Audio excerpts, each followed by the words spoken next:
स्वागत आहे तुमचं आपल्या एस.एम. क्लासेस या लोकप्रिय यूट्यूब चॅनलवरती। तर एकंदरीत पी.एम. किसान योजनेचा हप्ता जो आहे 19वा हप्ता एकंदरीत केंद्र सरकारची मोठी घोषणा, सविस्तर अशी माहिती जाणून घेण्याचा आपण प्रयत्न करणार आहोत 19व्या हप्त्यासंदर्भात। तर एकंदरीत पी.एम. किसान योजनेच्या माध्यमातून देण्यात येणारा 19वा हप्ता आणि 19व्या हप्त्यासंदर्भात सविस्तर अशी माहिती जाणून घेण्यापूर्वी आपल्या यूट्यूब चॅनलला तुम्ही सबस्क्राईब केलं नसेल तर सबस्क्राईब बटन दाबा, बेल आयकॉनला ऑल प्रेस करा। अशाचं नोटिफिकेशन तुमच्या मोबाईलवरती येत जाईल आणि 19वा हप्ता येण्यापूर्वी तुम्हाला काय काय कामे करायची आहेत, कशा पद्धतीने जमा होणार आहे याची सविस्तर माहिती एकाच व्हिडिओमध्ये देतो। तर एकंदरीत सविस्तर माहिती पी.एम. किसान योजनेच्या माध्यमातून देण्यात येणाऱ्या आतापर्यंत 18 हप्ते देण्यात आलेले सर्वांना माहिती आहे। 18वा हप्ता तुम्हाला येण्यापूर्वी ई-के.वाय.सी प्रक्रिया अनिवार्य केली होती। एकंदरीत समजून घ्यायचं की ई-के.वाय.सी अनिवार्य केली म्हणजे मित्रांनो, तुम्हाला आता 19व्या हप्त्याला सुद्धा ई-के.वाय.सी केली नसेल तर करून घ्यायची आहे। 18 हप्ता तुम्हाला मिळाला नसेल तर थेट तुम्ही सी.सी. सेंटर किंवा ऑनलाईन सेंटरला भेट द्या।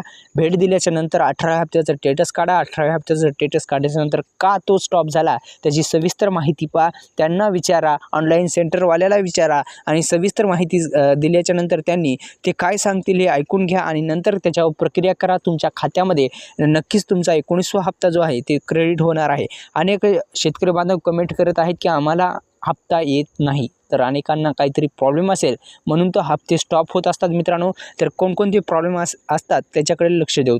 तर एकंदरीत पहिला प्रॉब्लेम येत असतो लँड सेलिंग स्टेटसचा, तो यस असाय पाहिजे, तो नो होतो एखाद्या बार, तर ते दुरुस्त केल्याच्यानंतर हप्ता येतो। दुसरं म्हणजे लँड सेडिंग स्टेटस झाल्याच्यानंतर आधार सेडिंग जे स्टेटस आहे ते सुद्धा दुरुस्त असणं गरजेचं आहे। आधार सेडिंग स्टेटस दुरुस्त असणं गरजेचं आहे। आधार कार्डला बँक लिंक असणं गरजेचं आहे। तो जो पर्याय नो असेल तर हेच करून घ्या, हप्ता तुमच्या खात्यावरती येऊन जाईल। दुसरं म्हणजे महत्त्वपूर्ण आहे, इथं सुद्धा देण्यात आलेले आहे, हे शेतकरी राहू शकतात पी.एम. किसान योजनेच्या माध्यमातून देणाऱ्या हप्त्यामध्ये विचिंत, म्हणजे त्यांना हप्ता मिळणार नाही। काय मिळणार नाही तर थेट आपण जाऊ तर ई-के.वाय.सी प्रक्रिया जी आहे ती पूर्ण असणं गरजेचं आहे। ई-के.वाय.सी प्रक्रिया पूर्ण नसेल तर करून घ्या। आपल्या यूट्यूब चॅनलला तुम्ही सबस्क्राईब करा, बेल आयकॉनला ऑल प्रेस करा। तर मित्रांनो, आपल्या या व्हिडिओला लाईक केल्याच्यानंतर डिस्क्रिप्शन बॉक्समध्ये दिलेल्या लिंकला नक्की व्हिजिट करा, कारण की बेस्ट असा सेल तुमच्यासाठी अवेलेबल झालेला आहे। तर डिस्क्रिप्शन बॉक्समध्ये गेल्याच्यानंतर त्याच्यावर क्लिक करून तुम्ही सेल पाहू शकता, जेणेकरून तुमचाच जो फायदा आहे ते फायदा होणार आहे। धन्यवाद।